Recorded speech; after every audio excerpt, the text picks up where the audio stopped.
Prêt pour l'impact, c'est la question que je pose chaque jour à une personnalité qui compte dans notre économie. Et je reçois aujourd'hui Yann Géano, bonjour. Bonjour. Le président de Laforêt France. Tiens, je commence souvent par là. Le mot impact, qu'est-ce qui signifie pour vous? Beaucoup de choses, Hmm. puisque de l'impact, on en a.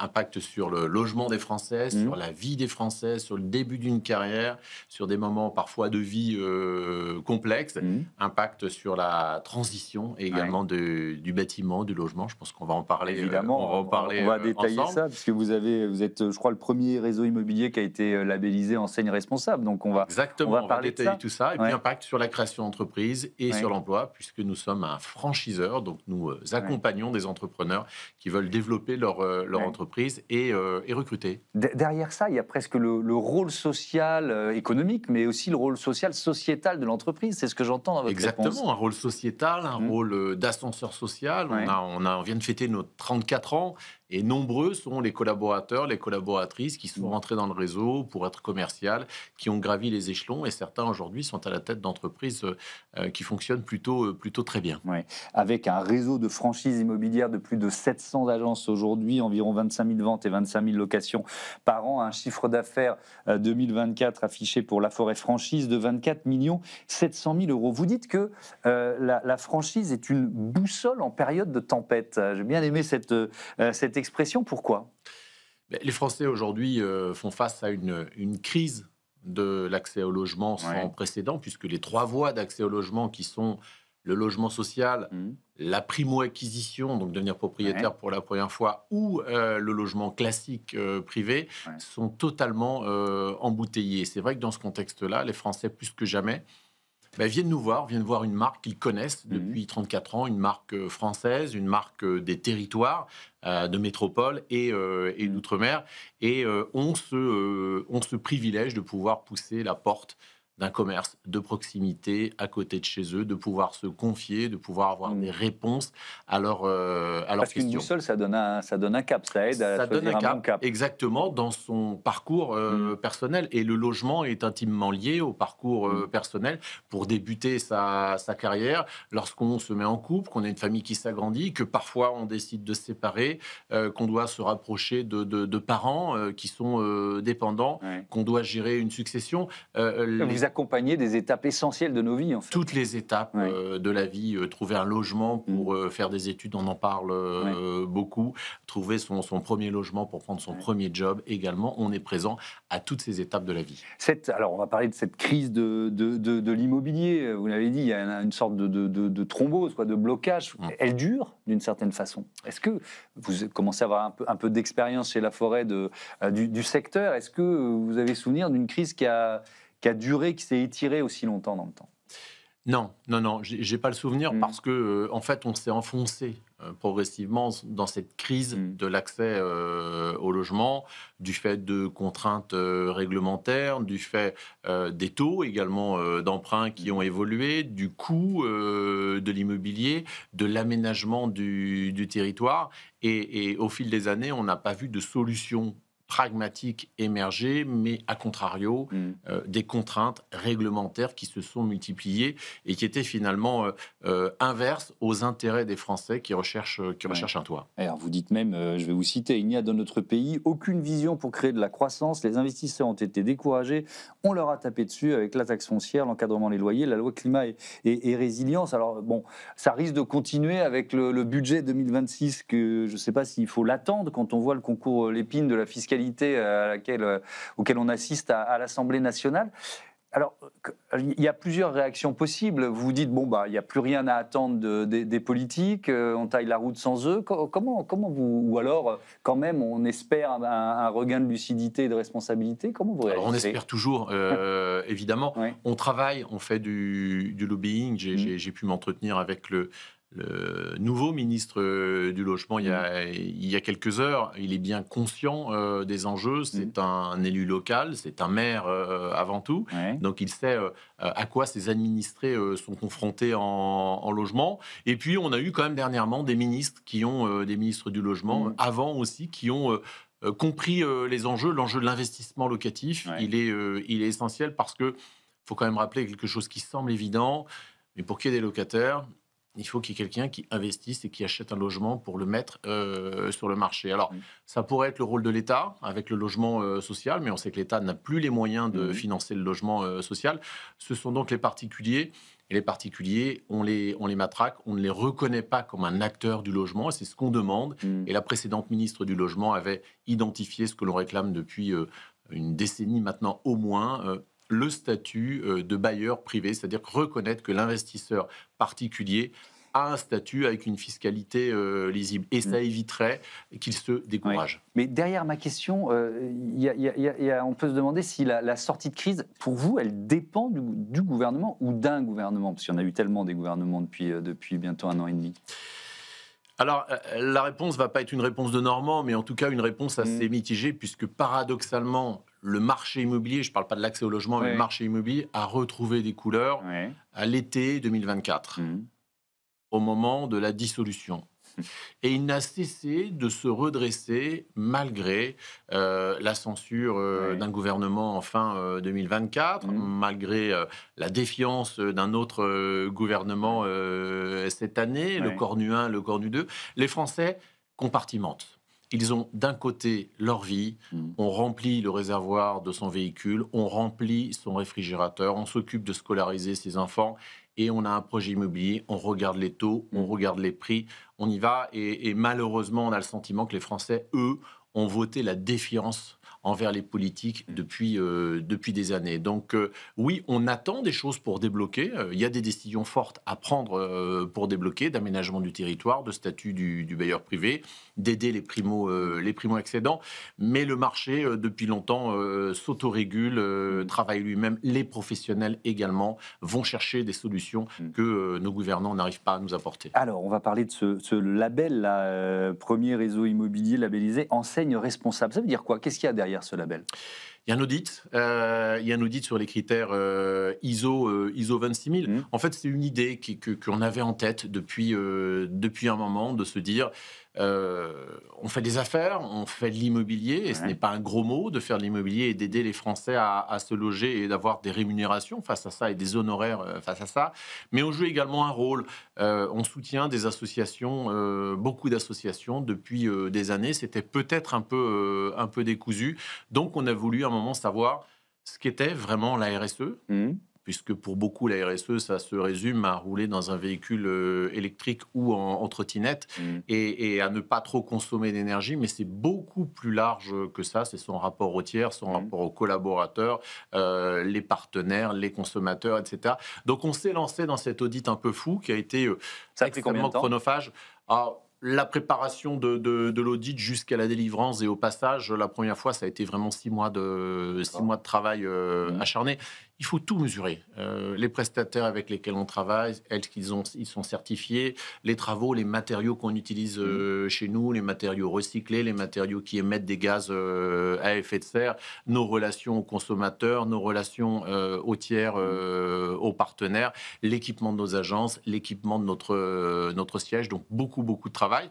On a eu ce premier label et on l'a renouvelé. On vient de le renouveler là récemment. Alors, on est un peu plus aguerri à ce processus-là, donc ça prend moins de temps, mais ça prend quand même un mois à ce moment-là pour réactualiser tous les indicateurs. Mais dans un contexte de crise, est-ce que c'est une priorité? Non.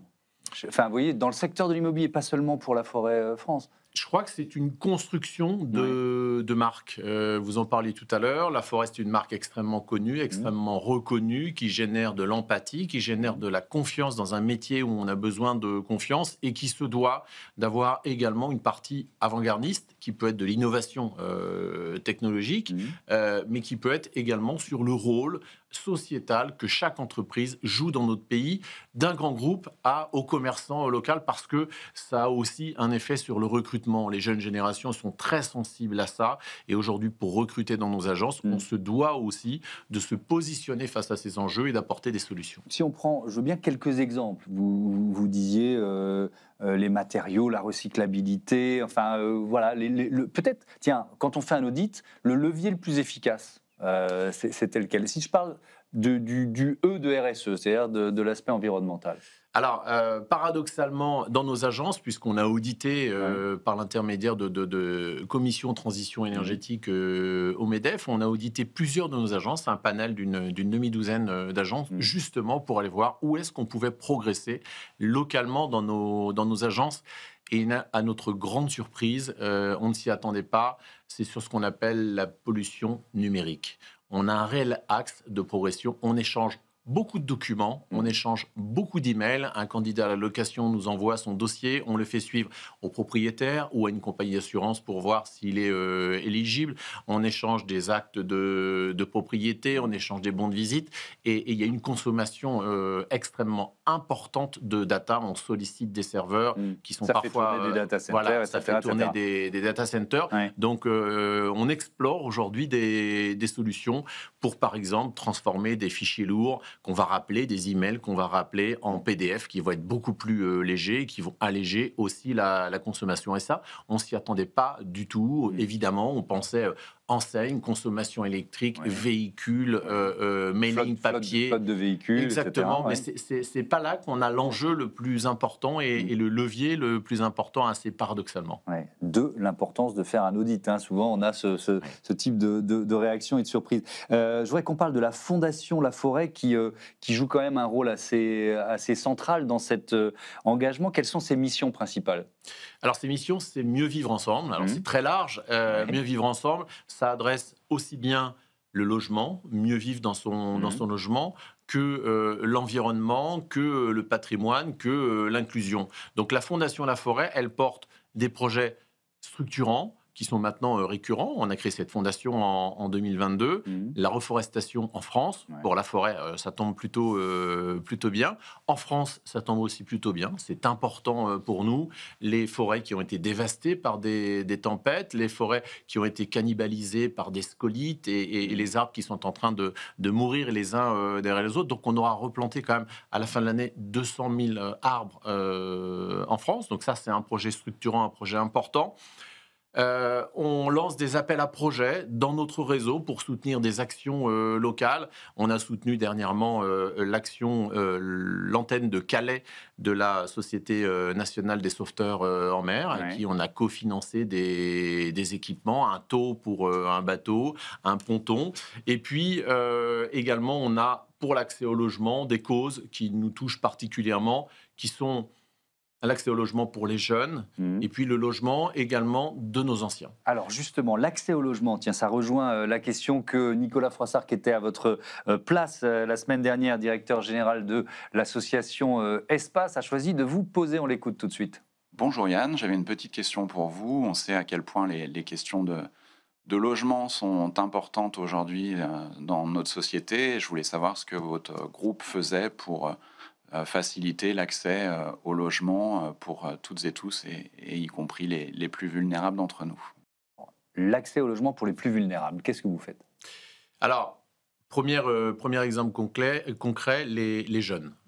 Et les jeunes, et notamment les jeunes étudiants ou jeunes actifs qui cherchent un logement en location, un logement qui est très, très onéreux. On soutient une association qui s'appelle Ensemble 2, le chiffre 2, Génération, qui est un Tinder immobilier, entre guillemets, qui met en relation des anciens, des seniors, souvent seuls, avec des jeunes, et qui va les matcher selon les centres d'intérêt. Donc, on va avoir un ancien qui a été joueur de tennis ou qui est passionné de tennis. On va lui proposer en locataire, enfin cette association en l'occurrence, des jeunes qui jouent au tennis. Et le loyer du jeune, qu'il soit actif ou étudiant, est modéré selon son interaction avec le propriétaire. Il y a une obligation de partager au moins un repas par semaine, mais plus il va partager de temps avec le propriétaire, plus son loyer va être dégressif. Et il y a 3 niveaux de loyer, donc ça c'est super astucieux. On est extrêmement fan de tout ça.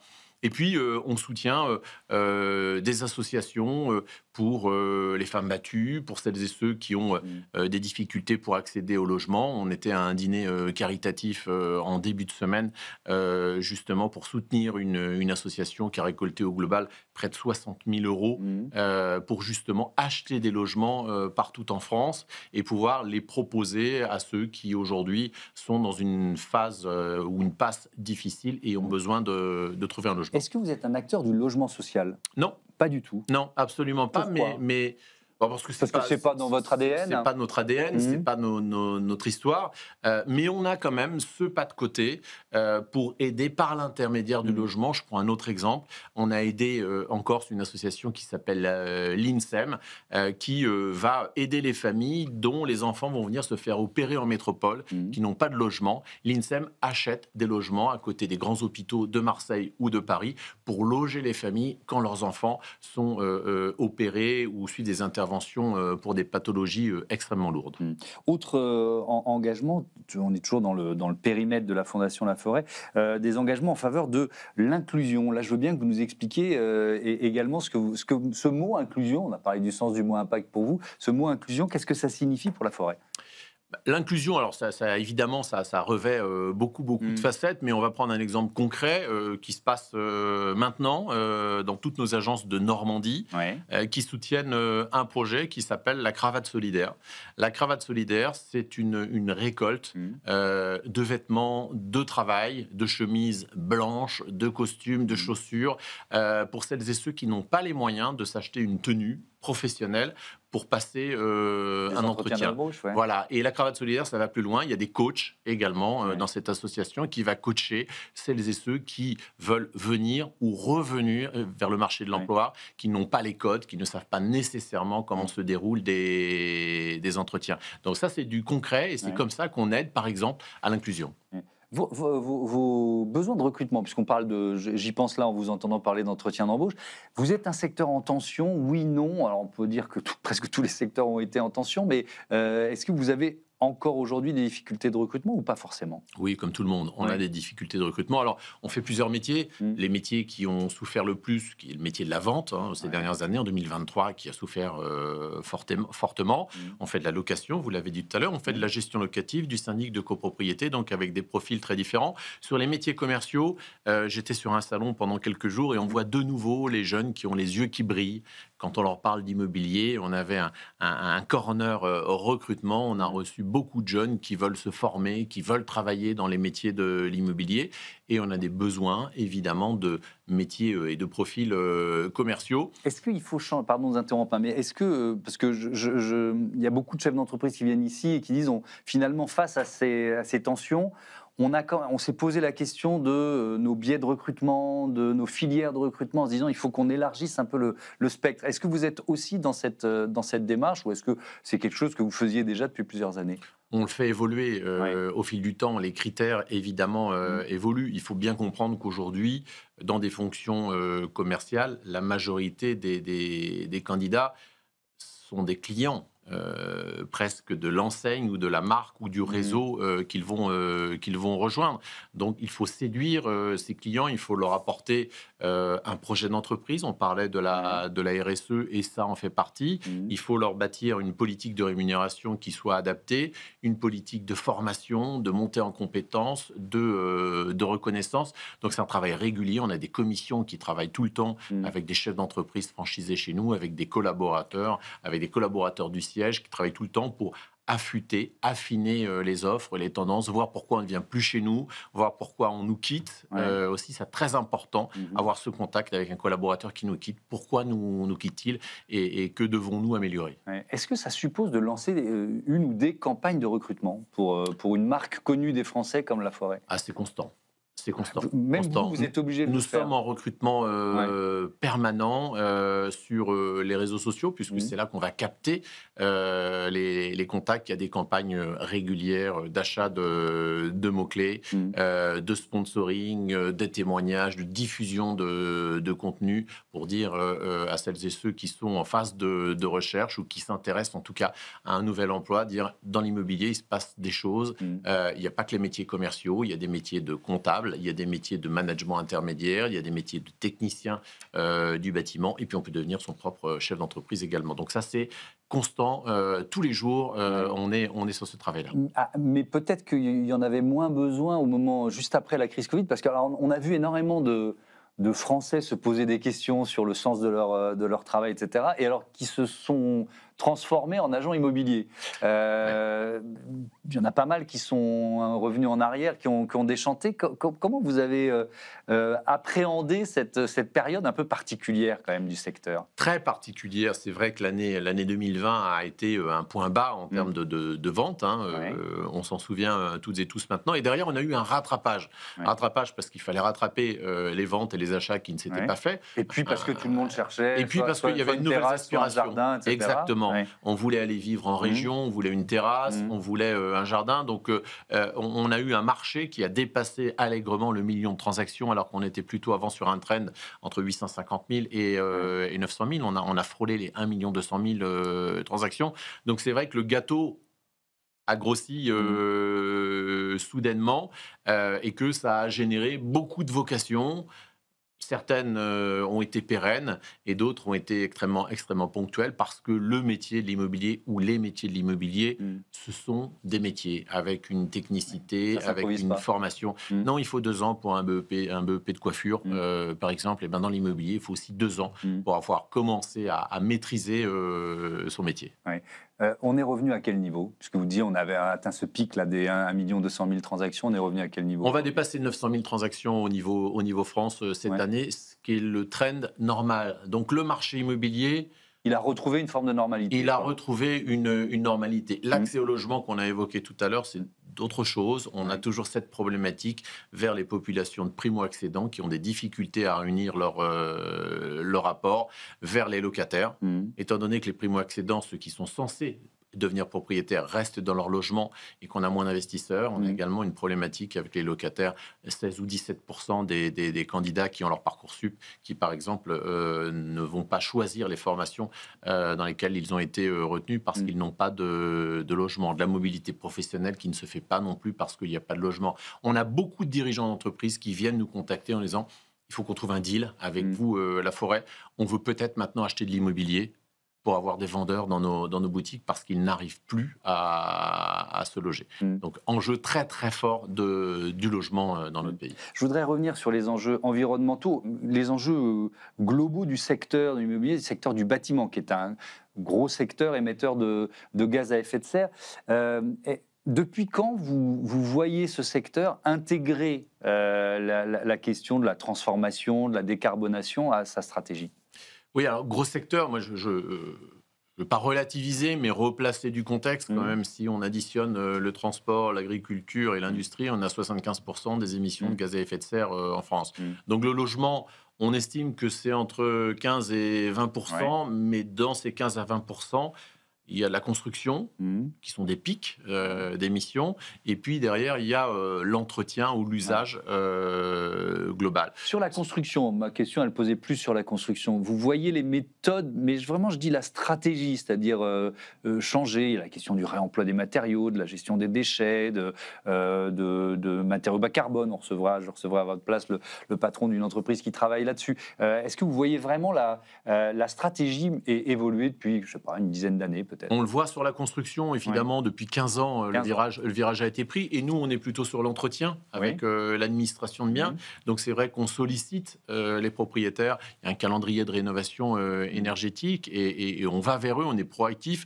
On fait faire des devis, des diagnostics. On leur propose des solutions de travaux. On leur propose des solutions pour aller récolter également les aides dont ils peuvent bénéficier, même s'il y en a de moins en moins. Il y a des aides locales, communales, régionales, départementales, nationale. Il y a des bonus également selon les travaux qu'on réalise. Donc là, on a initié ça, nous, dès 2022 avec un partenaire qui s'appelle Helio. On propose à nos clients aussi un autre partenaire qui s'appelle HelloWatt, qui leur permet, via une application, de piloter, de rentrer leur contrat énergétique et de piloter également leur consommation. On forme nos collaboratrices, nos collaborateurs, nos chefs d'entreprise à la transition énergétique, au coût retour sur investissement des travaux qui sont réalisés. Mais ce sujet de la transition et du calendrier de rénovation énergétique, il est très, très, très, très complexe à aborder. Ouais.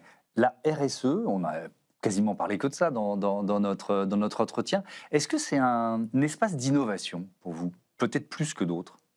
C'est un espace déjà de réalisation et d'innovation. Il faut comprendre, et je crois qu'il y a encore un travail de pédagogie à faire dans notre pays, expliquer toutes les dimensions de la RSE. Une fois de plus, ça ne se réduit pas à rouler dans un véhicule électrique et à l'environnement. Donc oui, c'est un espace d'innovation de se dire, par exemple, comment on va sélectionner maintenant les prestataires avec lesquels on va travailler, comment on va sélectionner les matériaux. Par exemple, dans nos agences immobilières, tous nos matériaux sont fabriqués en France. Maintenant, on sélectionne et on source uniquement des fournisseurs français. Pour ce sujet RSE également, comment on équipe nos agences de systèmes LED, comment on gère l'éclairage des vitrines, on le réduit, comment on séduit davantage les collaborateurs avec de la montée en compétences, avec un parcours qui peut être vertical, qui peut être également horizontal. Bien sûr que c'est un domaine d'innovation extrêmement fort, surtout quand on parle aujourd'hui d'intelligence artificielle, puisqu'on ne parle que de ça. L'intelligence artificielle, ça offre des opportunités incroyables, par exemple pour piloter nos déplacements. On a des équipes, nous, de consultants régionaux qui se déplacent et qui sillonnent la France. Donc, piloter nos déplacements plus finement, l'IA peut nous aider à le faire, mais de l'autre côté, l'IA est également extrêmement consommatrice de bandes passantes et de données. Et nos audits, nos bilans, nous expliquent que parfois, la digitalisation n'est pas une bonne solution pour la planète et que le bon vieux papier est parfois meilleur. Donc, il faut trouver le curseur et bien le positionner, et ça, c'est pas facile. Merci beaucoup Yann Géano et à bientôt sur Be Smart for Change. On passe à notre rubrique Smart Ideas, une start-up à l'honneur comme tous les jours.